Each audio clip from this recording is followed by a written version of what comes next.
That QR code has all of my, literally everything from the last like 3 years, all of my teaching materials, all my calendar for the year, pretty much everything I'm going to be referencing throughout this PowerPoint will be in there.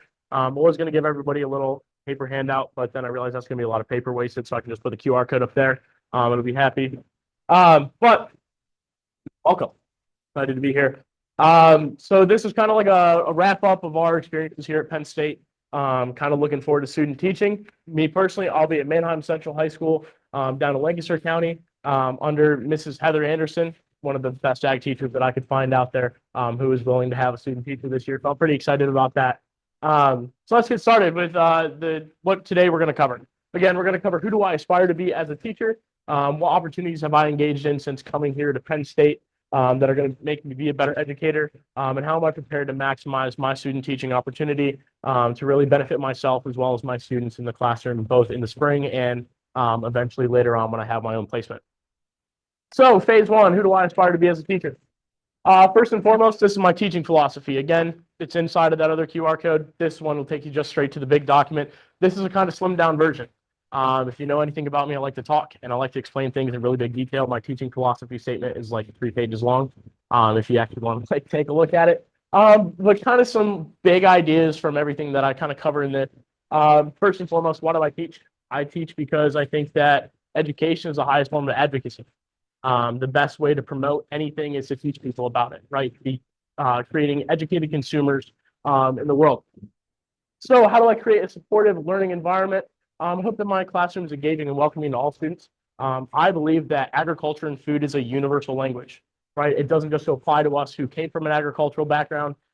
Everybody in this room eats, right? Some of us more than others, me personally. But we all eat a little bit of food, right? And it's important to know where that comes from. It's important to know how that process went from farm to fork, each step in between to create better educated consumers for a better world in the future.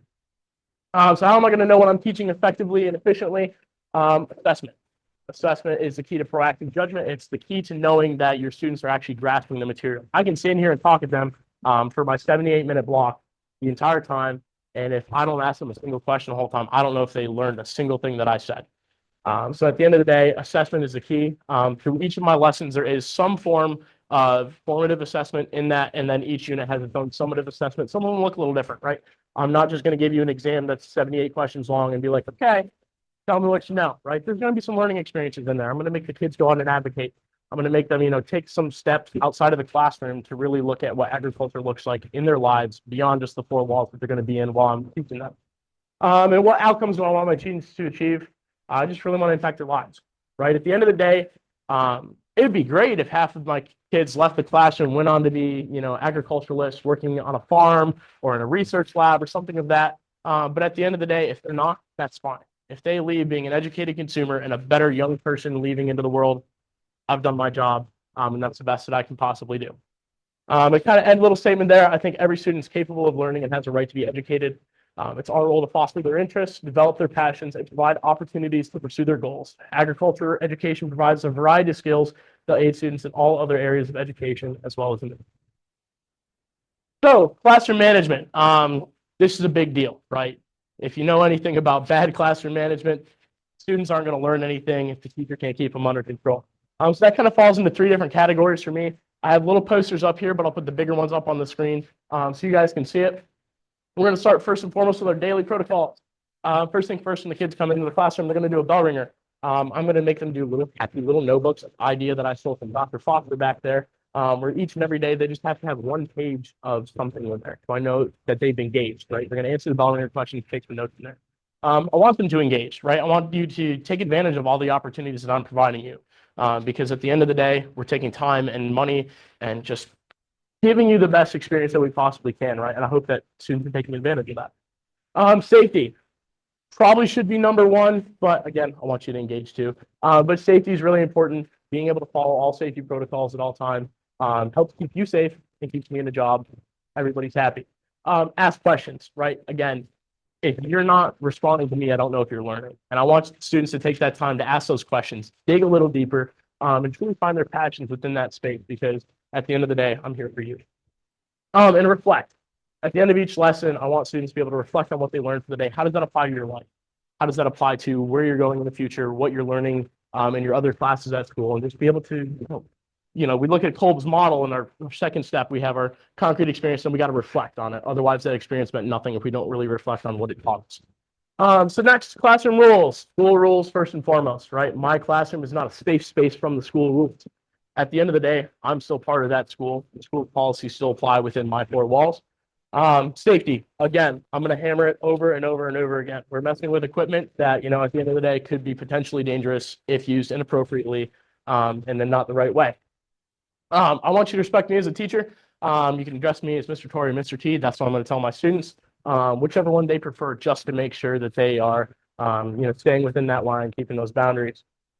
Respect for all the teachers, classrooms, equipment, etc., and also respect for your fellow students, because again, they're here to learn just as much as you are.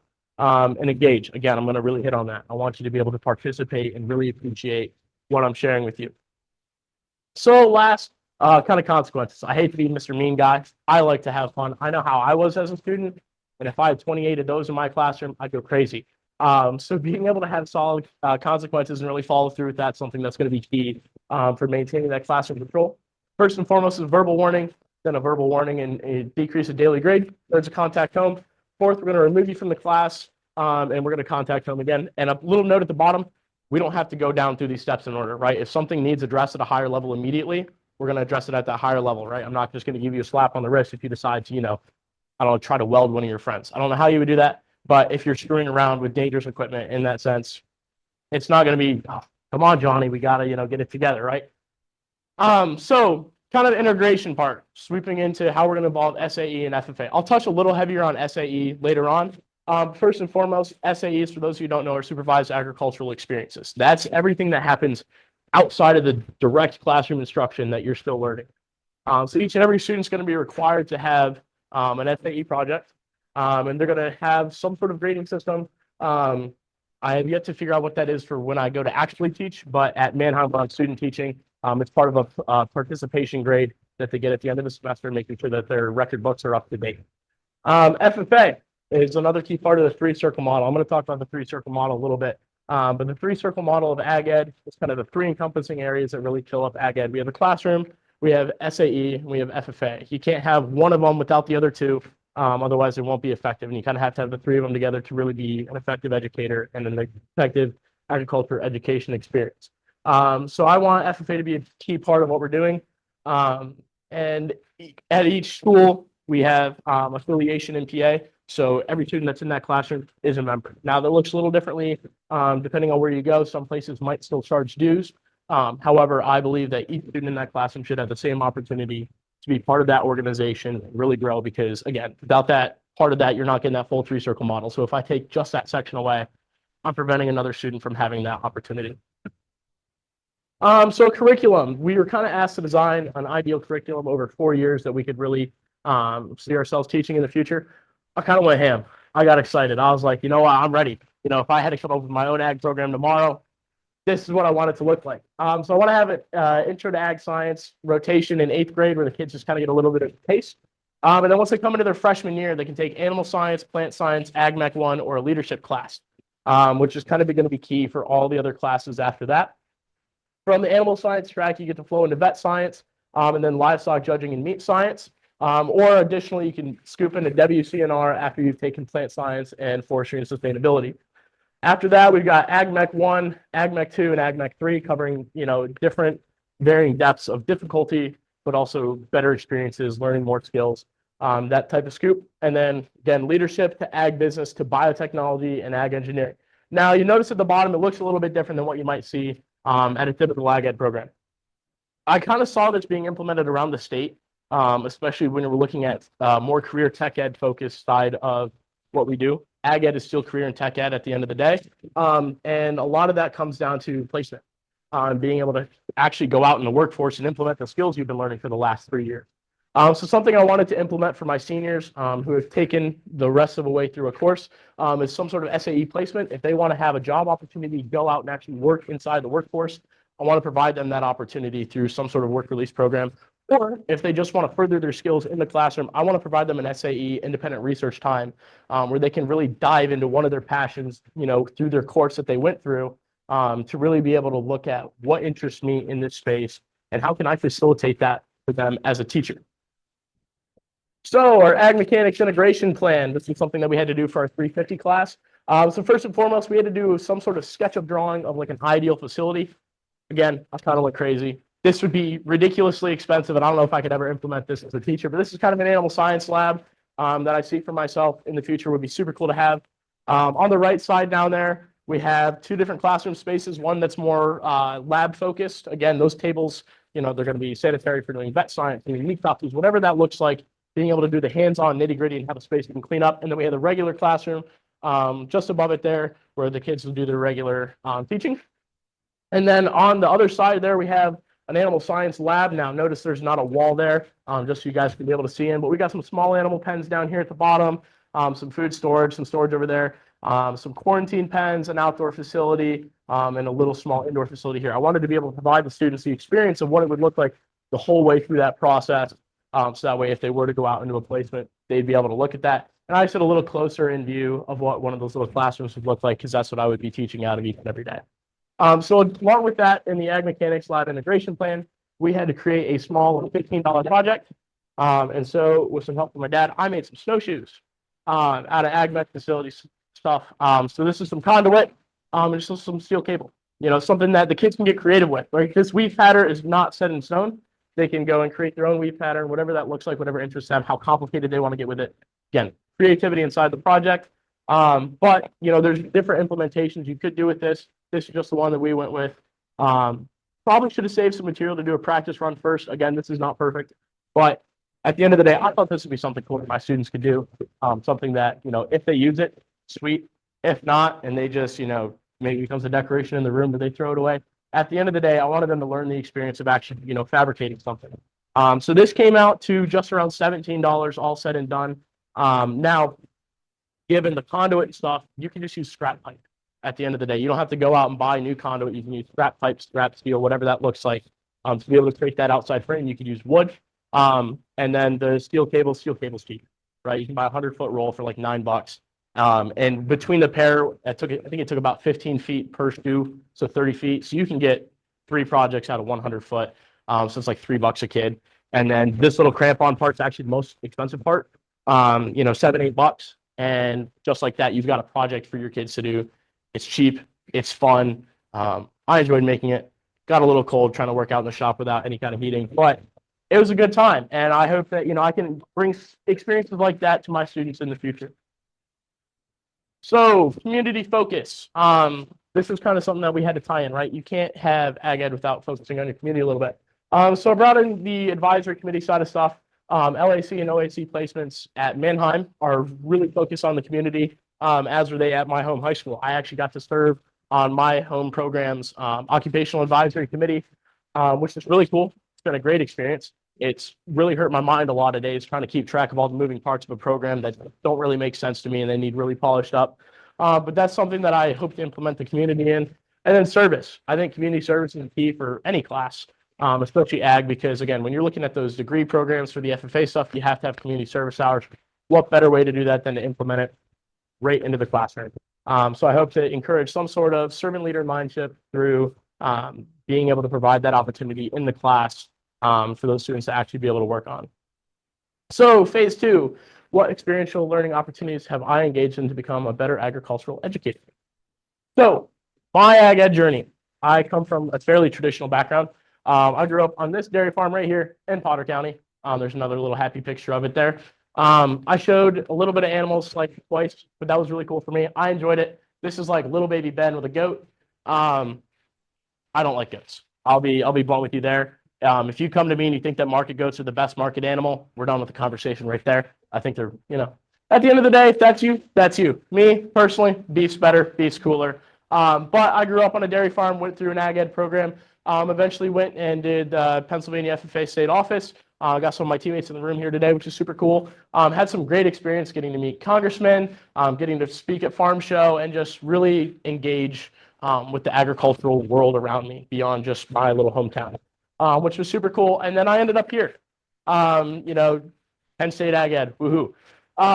Through that, I've had a lot of different experiences. What I really wanted to touch on real quick is I've got a happy little picture here. And you might be like, we don't have mountains and lakes like that in Pennsylvania. And you're right. I had the opportunity my freshman year to engage in the Global Orientation Agriculture Learning course taught by Dr. Foster and Maya Sullivan, where I got to go experience ag on a global scale. So we got to go to the World Food Forum out in Des Moines, Iowa in the fall and get to engage with the World Food Prize people, which is like the Nobel Prize for ag. Really cool experience. Met some crazy cool people that I'm still in contact today, all the way from, to Australia. I've got some good friends down there that I wouldn't have met without an experience like this. Now, obviously, this picture is not in Australia. I've never been to Australia. But that picture was taken out in Utah. Part of that class is we do a week-long teaching experience in a different state, getting to teach kids about global agriculture, what that looks like beyond just a little town. So I got to be out in Utah for a week, which was super cool. Met some super cool people that I got to reconnect with actually last week in Nashville, which was really awesome. And that's kind of how I got to where I am here today. So some key courses for me throughout my experiences here at Penn State. I'm going to hit on ANSI 201 first and foremost. Dr. Dale Olver's class. It's a struggle bus, right? That class teaches you how to study. And I will quote that class at the end of my time that it's not a required class for Penn State Ag Ed, but I think it should be. It's very foundational information that's going to help you in animal science and being able to teach it. And it also teaches you how to study. It teaches you how to struggle in college and still make it through. At the end of the day, if you get a B or a C in that class, give yourself a pat on the back because that class it's a beast. It's a monster. Next up, I had Forestry 303. A little bit of a different class. This is one of my plant science credits where I got to actually just go out in the woods for class and look at herbs on the ground. So Forestry 303 is everything that grows in the woods. It's not a tree and not a mushroom. And we actually talked a little bit about mushrooms, but not a lot. It's all the stuff that grows in the underbrush, which for me, I didn't know was a passion of mine until I did that. And that was really fun. And it led me to an internship with the Pennsylvania Game Commission where I got to do this. I got to study that stuff, collect data on it to be able to provide research for the Game Commission as they're managing the forest of the state and the game lands.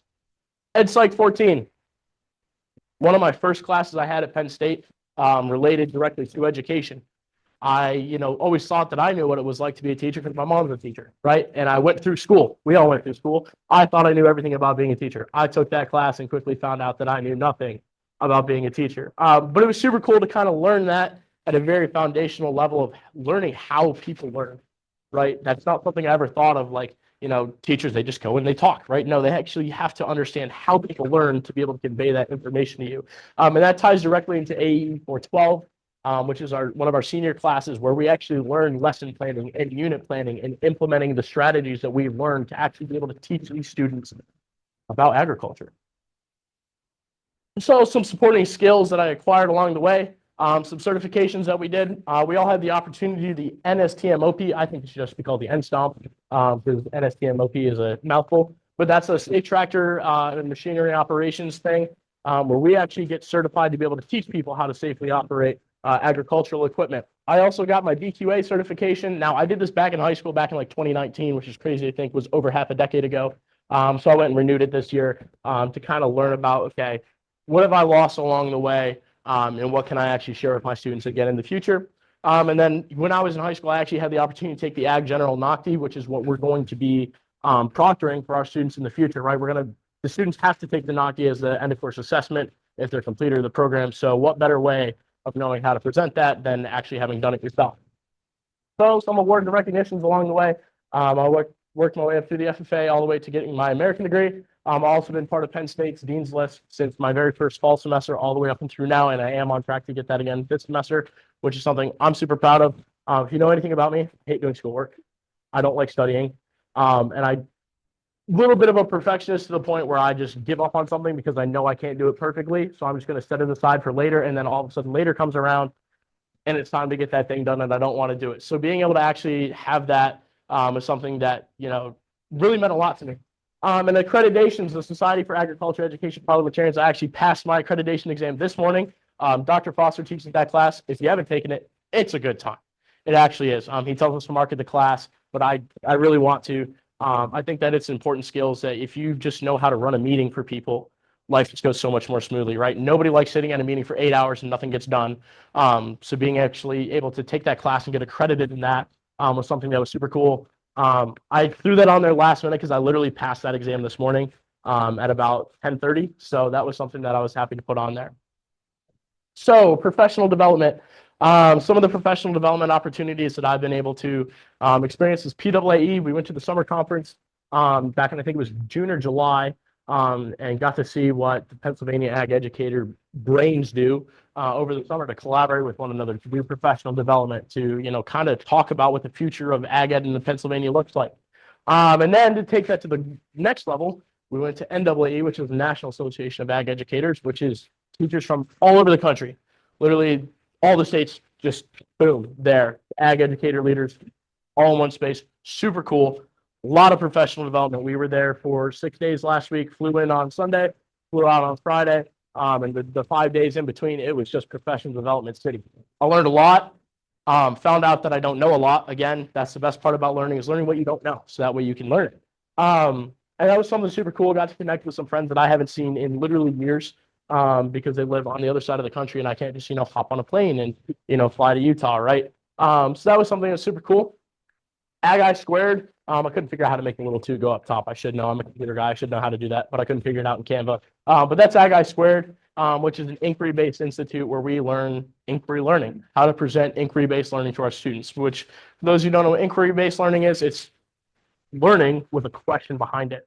We're trying to answer some sort of question, an experiential question, to kind of get the kids' mind working in a more relevant and realistic way. So that was something that was super cool. It was a 2-day institute here a couple of weeks ago that was taught by one of my favorite teachers in state, KP. Learned a lot, and we got to like follow up on that at NAAE with another short little Ag squared session. And then I also worked at the State College Area School District, Miss Lydia Everhart right there. We got to do some trainings for that, working with adult age diverse learners and being able to learn, okay, how do I work with people of that category? And I actually got the opportunity to work with those diverse learners inside of an agriculture classroom and be able to teach them, okay, we're going to learn welding. That's something that, you know, for some of them is a really scary thing, right? There's a lot of danger with that, but being able to like work with them and see their eyes light up when they finally figure out how it all clicks together, super cool. So just being able to like go through that experience was something that like meant a lot to me, because I'll have those students in my classroom in the future, and I might as well know how to make the best of it for them while they're in my classroom. So some experiences and internships I've done along the way. I talked a little bit about my time with Pennsylvania FFA as a state officer. Got to travel all over the place, and just do workshops with kiddos all over. Collectively, our team went to 117 different schools in 1 year, which is super cool. And then the Pennsylvania Junior Farm Show Committee, I was part of that committee for 2 years. And that's all things learning how to, you know, market the farm show and work with exhibitors and, you know, plan and coordinate events. Really great experience if you want to learn how to like actually logistically plan stuff, which is super cool for me. This summer, I got to work for the Pennsylvania Game Commission in the forestry department as an intern, which was a really cool experience for me. I learned a lot about trees. I thought I knew about trees. I didn't know about trees. I went and I learned about trees. And now if you ask any of my friends, I like to talk about trees. We went on a hike a couple weeks ago, and they're like, Ben, you need to stop talking about trees.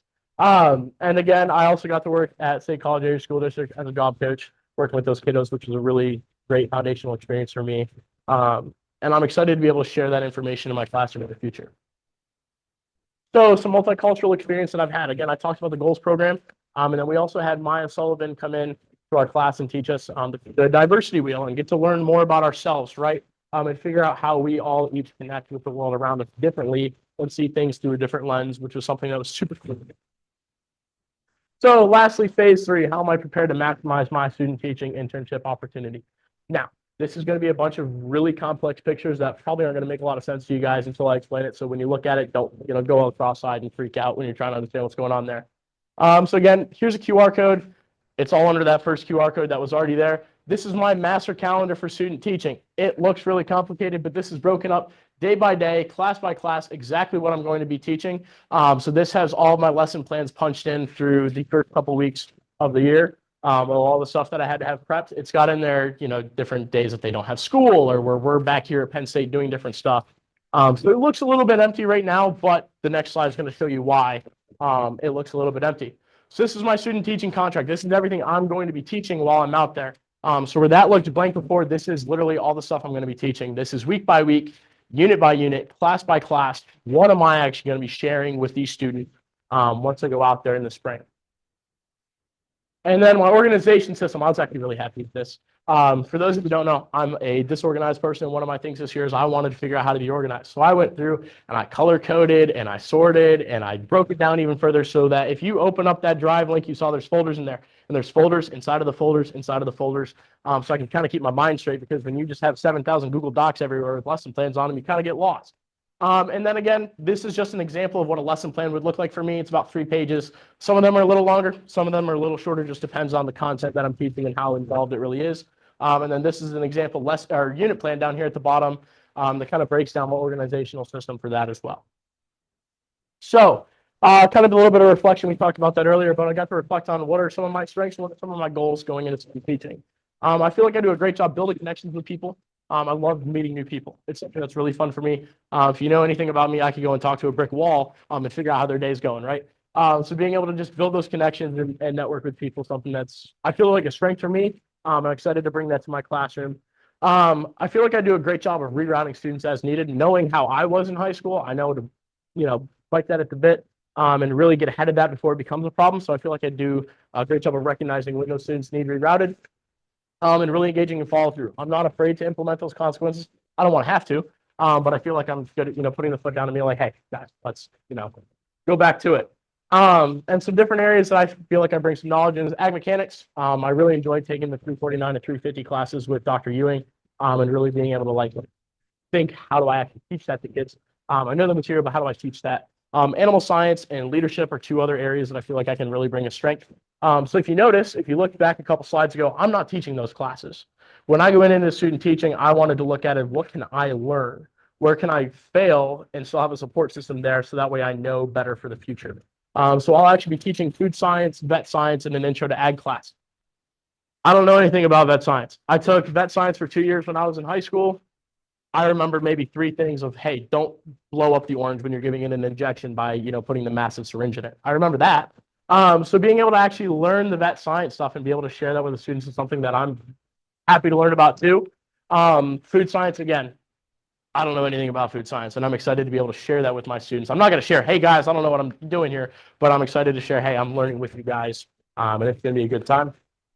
Classroom management, again, I'm good to follow through, but I feel like I think I'm great, but I'm going to go find out that I'm probably not. So I want to make sure that I really have classroom management down to a T, because again, we're going to be working with equipment that's potentially dangerous for students, that could create hazardous situations if used improperly. If used safely and properly, we're good to go. Smooth sailing, a lot of learning to be done. But if improper, kind of want to be able to, work on that a little bit. And then program management.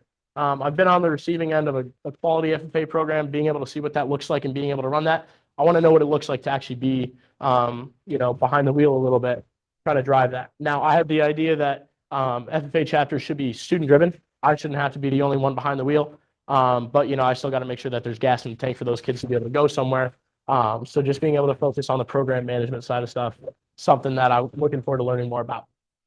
So thank you very much. Look at that. I kept it under time. I didn't ramble too much. Now we have time for any questions, comments, concerns, that type of stuff. Yeah.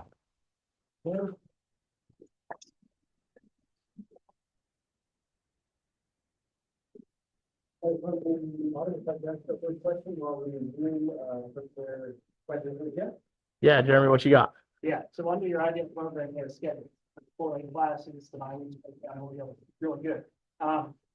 You had a unit or a 30-week stretch, 36-week stretch of livestock judging and food science, right? I don't think livestock is the guy, right? Unfortunately, it's not on a task list. Yes. Impressive, right? How do you help to incorporate that properly, right? On meeting the guidelines and task list, whatever the use of trigger. So that's the fun part of the LAC and the OAC is they can tell us stuff that they want to add to a task list to kind of meet the local needs, right? We obviously have to meet the state one regardless. We have to meet those different categories. But when our LAC and OAC step in and say, hey, this is a community need we need to focus on, this is something that we really want you to teach inside your classroom, that's stuff that we can add on there a little bit. And that touches on the animal science side of stuff as well, and the leadership side of stuff and the food science side of stuff. So being able to wrap all of that together I hope to be teaching in an area where animal science is very prevalent. Where I'm student teaching at, it's a big deal. Animal science, gung ho, woohoo. So being able to like see that and be like, I want to implement that. I want to be in a space where I can implement that, where that's a passion space of mine that I want to be able to share with my students in the future. So I kind of want to find a place where that is a community need and be able to share that. So that way I have the support through that. Because like you said, livestock judging is not its own item on the state task grid. But if your LHC and OAC sees that as a need in your community, that's something that you can implement. Good question. Dr. Foster. Mhm. Explain the difference, provide specific examples of assessment of learning versus assessment for the restate, looking for a differentiation and example of the difference between assessment of learning versus assessment for. Yeah, absolutely. So in my mind, assessment of learning, that's your summative assessment at the end of a unit. Summative assessment is just an assessment that kind of wraps up all of your ideas of what you've learned as one big, hairy, test at the end of a unit. So for me, a lot of times that looks like a unit exam and some sort of outside of class activity that the students are going to be engaging in that really has to learn what they've absorbed from that unit, from those lessons. Whereas assessment for learning is knowledge checks along the way. How do I know that I'm sharing information with you and you're actually absorbing it? But also, okay, how can we turn this into a learning experience? That's a lot of our lab activities. There's a lot of the lab activities I have worksheets that go along with them that for the students just look like a to-do list. But for me, it's okay. How far did we get? What did we learn? What is the class seeing this activity as? Because I see it, as in this lens, but they might see it in a completely different lens on how that lab applies to their lives. So being able to find ways to implement those formative assessments is what we call them in the education world. Those short little, how do I know that you're learning what you're learning, and how do I know that it's applicable to you? That kind of stance. I hope to be able to apply those in each, if not every other lesson, just to be able to really encourage to know that I know that you're learning, but also that it's relevant and applicable to you. Does that kind of answer your question there? Other questions we got? And my question is, actually, if I was a principal or superintendent, doesn't know anything about what they say about education, and from the people on this committee that said we should do this thing called school bank standing up. If you could point to why So first and foremost, I'm going to tell you that food is a universal language. Agriculture is something that we should all know. We saw through the COVID experience that supply chain is not ideal, right? We saw when food was no longer on the shelves and people panicked because they always knew that food came from the grocery store, and at the end of the day, that's agriculture. They didn't understand the backbone behind that industry and why we should share that with our students. So I feel like first and foremost, I want to be able to create educated consumers inside of your school because educated consumers for one industry benefits all the others, right? Being able to know the products that you're getting, where they come from, the labor that had to go into that, and be able to understand and actually comprehend that information, I think is important for all of our students. I also think that being engaged in some sort of career and technical education where we're preparing students for the workforce as well as college and further education really provides expansive opportunities for all of our students, right? Not each and every student that we have in our classroom is going to go on to post-secondary education, right? They're not all going to go and get business degrees. They're not all going to go to a specific trade school, right? Being able to target a diverse audience of students on topics that, if it's relevant to them and what they want to do for their career experience, that's great. But if not, if they can learn the leadership skills along with stuff, the responsibility, and being able to just build those soft skills that we talk so much about in education, if we can develop that in a stance where it's beneficial to all the students through the content area, I think that that's something that's really important.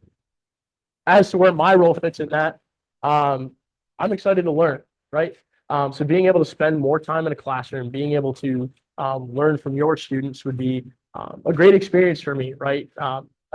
Coming off and not having any teaching experience individually right now, if I were to do this opportunity right out of college, but it's an opportunity for me to learn and grow. And it's an opportunity for me to share my knowledge and passion space with your students while developing them into the best young people that we can.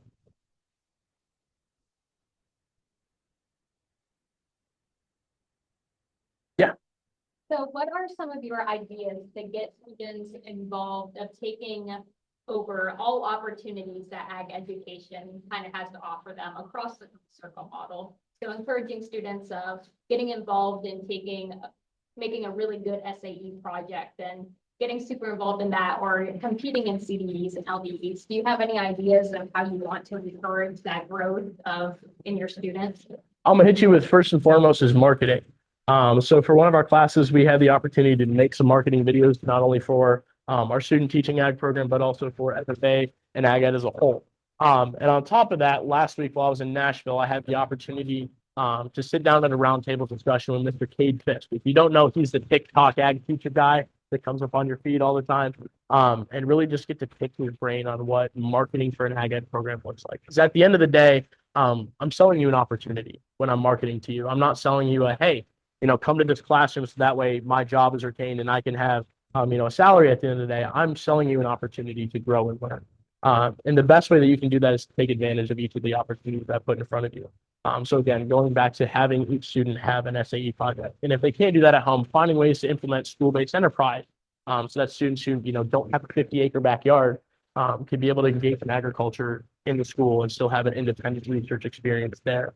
And on the FFA side of stuff, I really want to take advantage of programs like the Fall Leadership Conference, where we take first-year members and introduce them to the world of ag ed. Right, this is FFA, this is ag ed. Go and drink the Kool-Aid, if you will, as we like to say.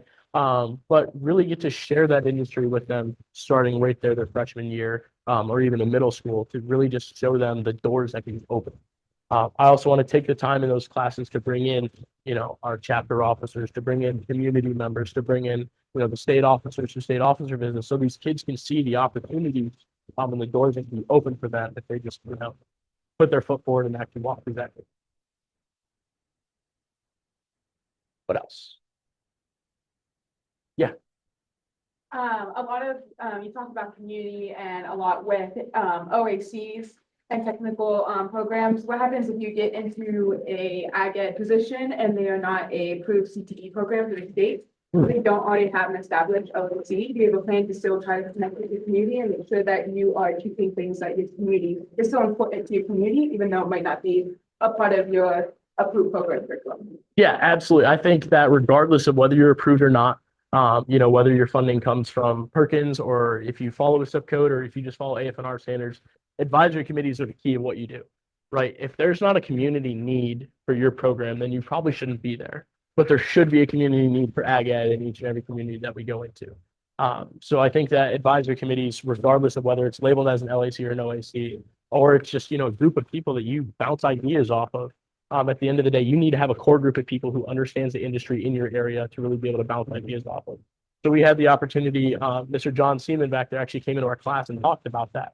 We did a lot of talking about chapter 339 audits and LACs and OACs. What does that look like if you don't have, an approved program? Still being able to have that core group of people that are key to your community, that are key to agriculture and your industry in your area, and being able to look at what they do and how you're going to support that in your classroom to give them potential future employees, but also educators and consumers who are going to buy their products in the future. Just having that community there, I think, is something that you need regardless of whether you're in an approved program or not. Does that kind of answer your question?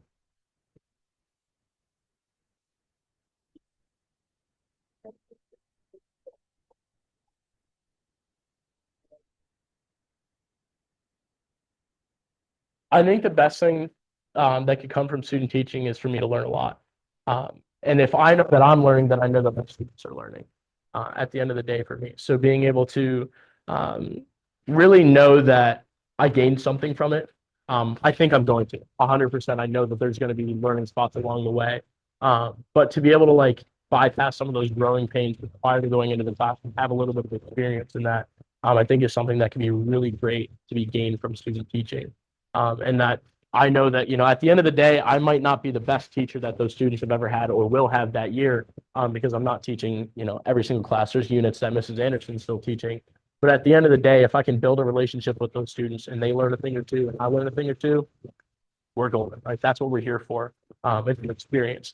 And being able to have something to actually look back and reflect on, to be able to implement in my classroom in the future. I think at the end of the day, is the best possible thing that I could get out of student teaching. That people I've ever known, really embodied thought, mindset, and being mind block. Never to talk. Always seeking to improve.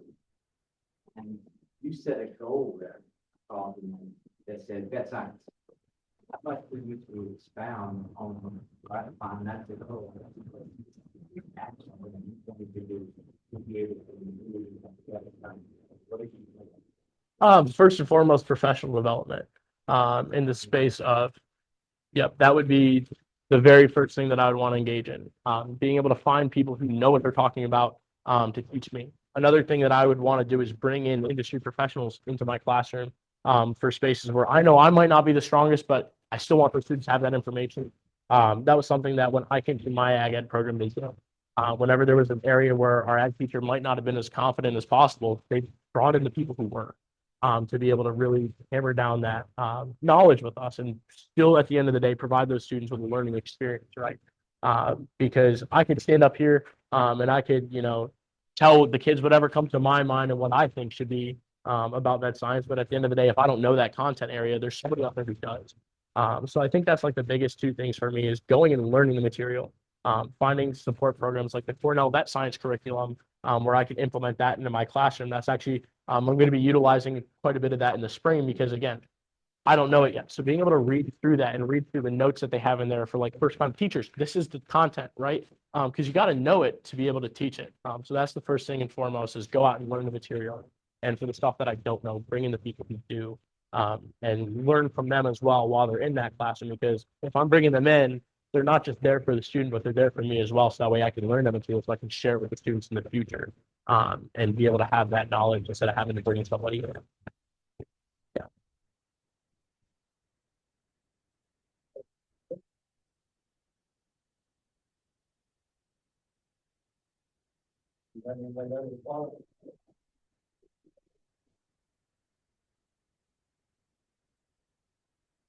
We have one more presentation, this afternoon, and this is Billy Rose, so I think we're after that, we'll ask the chief retire just for a quick break. Let's not think about it. We're talking about you, we'll kick you out.